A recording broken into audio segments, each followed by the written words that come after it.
Hello everyone, প্রভাতী টুকিটাকি রান্নাঘরে আপনাদেরকে স্বাগত। আজ রান্না করব কচু শাক, শুধুমাত্র কালো জিরা দিয়ে অসাধারণ একটা রেসিপি। তো তার জন্য যা লাগছে, প্রথমে কচু শাক কেটে রেখেছি।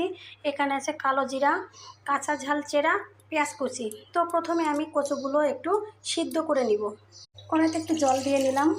এবার কচুগুলো দিয়ে দিব, সামান্য একটু লবণ দিয়ে ভাপ দিয়ে ফেলে দিব। সামান্য একটু লবণ দিয়ে দিব।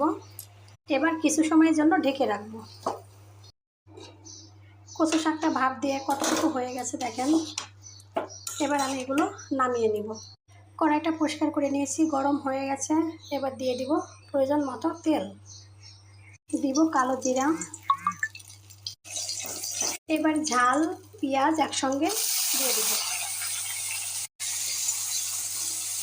প্রয়োজন মতো লবণ, হলুদ। ভালো করে